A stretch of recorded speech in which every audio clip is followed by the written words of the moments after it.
Good job, Connie R., for that song you picked for me. Today, President Obama's Supreme Court nominee, Merrick Garland, visited the Hill to visit with Senate Minority Leader Harry Reid and Patrick Leahy, the top Democrat on Judiciary Committee. The Senate's Majority Leader, Mitch McConnell, isn't interested in meeting with Garland. He's still standing firm on that the next president should pick the Justice Scalia's replacement. Rush Limbaugh has an interesting idea on how to settle the nominee divide. I think Mitch McConnell maybe offer a deal to Obama. I'll give you your nominee if you'll have the DOJ indict Hillary. Would Obama throw Hillary overboard to get his Supreme Court pick for life? Except this is not the guy he wants. Obama's going to put somebody, if this were something other than a sacrificial pick, if this were a legacy pick, he'd find somebody in his 50s. Late 40s maybe, somebody be there forever. Yep.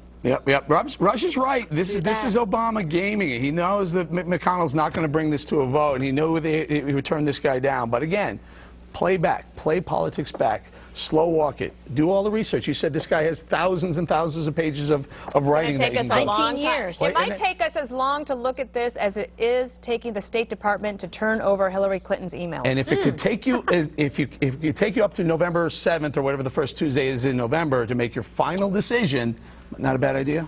I think that it's a principled stand. It's the Biden rule that Mitch McConnell is following.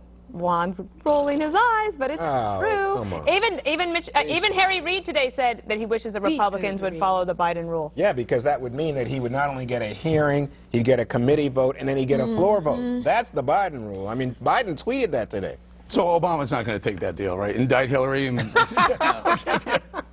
We'll give him. Good one. That's a nice one. We'll give him it, right? Fine, Garland.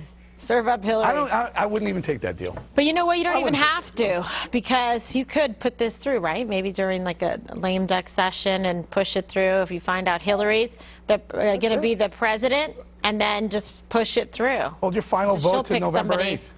Yeah. Greg?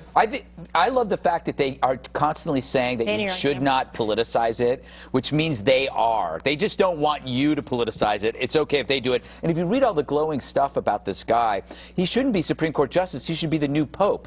And that should also set off the bell in your head. The more the press loves someone, the less you trust it. They're pushing this thing through. It's like a reverse Bork. It's exactly the opposite of what they did to Clarence Thomas. You made a great point yesterday. If they're telling you to hurry up, it's like a car salesman.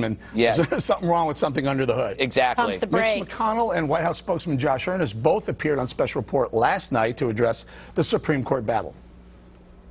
We're following the Biden rule. The next president will be making this choice. The people will decide who should be the appointing authority. So, no, he will not be considered by the Senate. With all due respect to Leader McConnell, Senator Ron Johnson disagreed with him. Senator Ron Johnson just last week actually acknowledged that if it were President Mitt Romney who were in office, Senate Republicans would be treating this nominee a whole lot differently. So it's pretty clear that it's not about the person or the principle.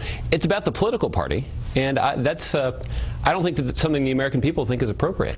But with all due respect, if it were Mitt Romney and the Senate and the Democrats were running the Senate, they would be doing the same thing that the Republicans are. So come on. Cool. The other thing I would mention is that for the first time ever, the National Federation of Independent Business, NFIB, took a position on a Supreme Court nominee. Today in the Wall Street Journal, they wrote about how Garland was the deciding vote that actually kicked the NFIB versus Sebelius, which was the Obamacare decision, that they point to him as one of the reasons that we got the Obamacare decision. Wait a second. This is like yesterday when Greg legitimately said that he would have opposed D.C. versus Heller, which is the D.C. gun control. So he would have said yes to banning guns for private ownership in D.C. And gee, Republicans are upset, or Republicans are upset about that case.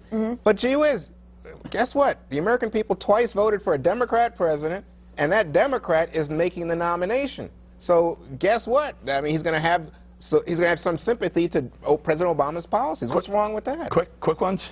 Well, too bad. Well, that's why you got to win elections. There you go. Guess who won? Obama. I know. There you go. And guess who? We'll find out who's going to win the next election and let that person pick the next Supreme Court. Maybe he'll surround himself with great clerks.